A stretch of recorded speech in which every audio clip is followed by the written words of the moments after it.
Hola, hoy vamos a hablar de la institución de la legítima. Primeramente debemos hacer una distinción. Nosotros ya nos hemos referido a la sucesión legítima como la sucesión que está llamada por el ordenamiento legal, es decir, los herederos que son llamados por la ley en ausencia o en concurrencia con los herederos testamentarios. Esa es una manera de llamar a la sucesión, que es la sucesión legítima. En el día de hoy no vamos a estudiar esa sucesión, sino que vamos a estudiar otro tipo de sucesión legítima a la que la ley ahora llama sucesión legitimaria. ¿A qué nos referimos con esto? A la existencia de una porción reservada de los bienes de la cual el causante no puede disponer y que deben ser dejados a determinados herederos, a los que llamaremos herederos legitimarios. La legítima entonces es una porción reservada de la herencia de la cual no se puede privar a determinados herederos. Lo que significa, en definitiva, una restricción a la capacidad de disponer a título gratuito que todos los ciudadanos tenemos como consecuencia de estar estas disposiciones a título gratuito sujetas a la posible o eventual afectación de la legítima y en consecuencia ser pasibles de reducción o de colación eventualmente, institutos que ya hemos estudiado. ¿Sí? El fundamento de la legítima básicamente es no privar a determinados, es un fundamento solidario por el cual no se priva a determinados herederos de una porción de la herencia. Sus caracteres básicamente son dos. Es inviolable, por eso existen acciones de protección de la legítima, es de orden público. Y en segundo lugar, es irrenunciable antes de la apertura de la sucesión. O sea, nadie puede renunciar a su porción legítima. Claro, por supuesto, sí se puede eventualmente renunciar a la herencia, pero no a la porción legítima como tal. Muy bien. ¿Quiénes son en nuestro derecho positivo aquellos herederos que tienen una porción reservada de la herencia de la cual no se lo puede privar? Bueno, en primer lugar, los descendientes, que tienen reservados 2/3 de la herencia, los ascendientes y el cónyuge, que tienen reservados 1/2 de la herencia. Es decir, que del total de la herencia, 2/3 será para los descendientes y en caso de ascendientes y cónyuge, solo será de 1/2. El código ha eliminado la figura de la nuera viuda sin hijos, que tenía 1/4 de lo que le hubiera correspondido a su marido en la sucesión de los suegros, y en caso de convergencia de porciones legítimas, siempre se toma la mayor. ¿En qué caso se puede dar la convergencia? En el caso que concurran descendientes con cónyuge supérstite, en ese caso la legítima será de 2/3. Si concurren ascendientes con cónyuges, no hay mayor porque en ambos casos es de 1/2. El código ha derogado el instituto de la desheredación. ¿Qué era la desheredación? La posibilidad, mediante un testamento, de privar de la porción legítima a uno de los herederos que el código llamaba forzosos. ¿Sí? Uno podía hacer un testamento elaborando una serie de causales que estaban previstas en el código, donde desheredaba a su heredero forzoso y lo privaba de su legítima. Ese instituto ha sido derogado, les decía, o no incorporado al Código Civil y Comercial, para decirlo correctamente, y el fundamento que han dado los autores de la reforma es que carecía de uso en el derecho local. Muy bien, ¿cómo se calcula la legítima? Estamos hablando de 2/3, 1/3, bueno, esto hay que calcularlo. El modo de cálculo es relativamente sencillo una vez que uno le encuentra la fórmula. En primer lugar, habremos de tomar el valor líquido de los bienes dejados por el causante. ¿Qué se entiende por valor líquido? Lo que el causante dejó, es decir, el caudal relicto, menos sus deudas. Ese monto lo llamaremos valor líquido, lo que el causante dejó. A eso deberemos sumar, perdón, las donaciones computables para cada legitimario, es decir, a lo que el causante dejó, deberemos sumar, perdón, todas las donaciones de manera tal de reconstruir el patrimonio del causante. Claro, no todas las donaciones. Para los descendientes solo se podrán sumar las donaciones producidas en los 300 días anteriores a su nacimiento o del ascendiente al que representan. Los 300 días es el plazo máximo de duración del embarazo. Y en el caso del cónyuge, solo aquellas, cuando la reclame el cónyuge, la colación o la reducción, solo aquellas producidas después del matrimonio, porque hasta ese momento no es heredero legítimo. ¿Sí? ¿Cómo se deben evaluar las donaciones? Bueno, En el régimen de Vélez Sarsfield, las donaciones se evaluaban al momento de la apertura de la sucesión. En cambio, la ley 17711 modificó ese criterio y estableció que ellas debían evaluarse al momento de la partición de manera tal de hacer más realista el monto por los procesos inflacionarios. El Código Civil y Comercial repite ese concepto, estableciendo que se deben evaluar a la época de la partición, según el Estado a la época de la donación, es decir, habrá que estar a cómo estaba la cosa sin contar con las mejoras que eventualmente el donatario le hubiera realizado. ¿Sí? Se toma el valor al tiempo de la donación, apreciado en valores constantes, es decir, además se le implican índices de actualización monetaria. ¿Sí? ¿Cómo se protege la legítima? O sea, porque la legítima tiene sentido porque tiene acciones de protección de la legítima. Bueno, en primer lugar, el causante o testador no le puede imponer a los herederos ni gravamen ni condición sobre la legítima. Es decir, hay una suerte de intangibilidad de la legítima. Ahora bien, ese principio tiene o reconoce excepciones. ¿Cuáles son esas excepciones? Bueno, el primer caso es la indivisión impuesta por el causante.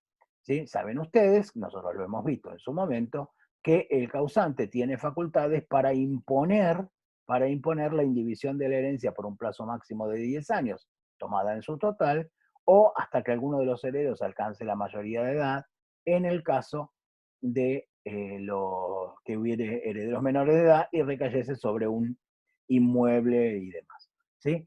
Otra posibilidad es que el inmueble esté afectado al régimen de protección de la vivienda, caso en el cual será necesario el consentimiento de todos los herederos para primero desafectarlo y luego eventualmente dividirlo. Otra posibilidad es que el causante mediante un testamento haga un fideicomiso testamentario e incluya allí determinados bienes, ¿sí? También puede suceder que el causante haya realizado un fideicomiso en vida y ese fideicomiso esté vigente a la fecha de su muerte, caso en el cual los herederos eventualmente deberán respetar el plazo. El derecho real de habitación impuesto por el cónyuge supérstite es otra limitación a la intangibilidad de la legítima, y la atribución de la vivienda en la unión convivencial, por el artículo 526, implica o puede implicar una restricción al derecho de los coherederos al goce de su legítima. ¿Sí? Existen dos acciones de protección de la legítima.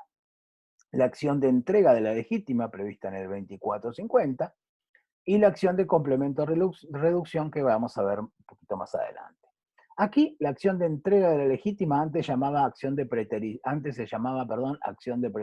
de herencia, cambia el nombre nada más, la acción es la misma, y tiene por objeto hacer caer esas disposiciones testamentarias donde el causante haya excedido su porción legítima. Un ejemplo, imaginen ustedes que una persona que tiene dos hijos hace un testamento y dice, dejo todos mis bienes a mi vecino Luis. Está claro que él no puede disponer de todos sus bienes, porque disponer, por un tercio de esos bienes. En ese caso será necesario establecer una acción, que es esta, la acción de preterición de herencia, para limitar el llamamiento del heredero instituido al tercio disponible.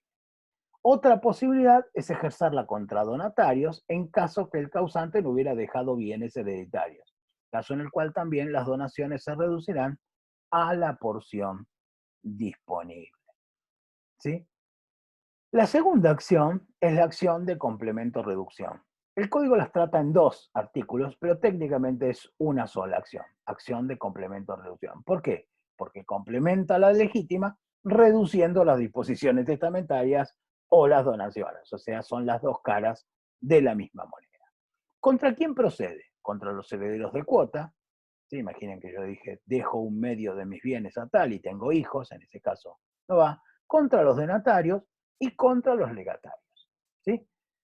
Y esto es importante. No podrá ejercerse acción de complemento-reducción contra las donaciones si se puede salvar la legítima no pagando los legados.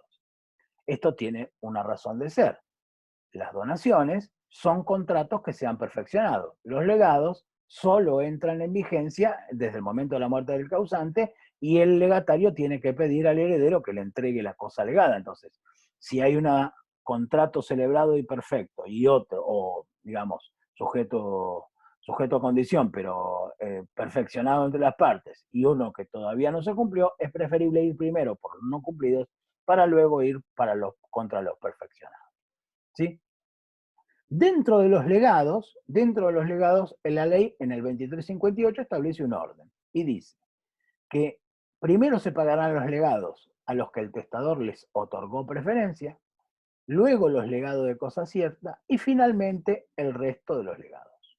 Como les decía, no se llegará a las donaciones si se puede salvar la legítima no pagando los legados respetando este orden.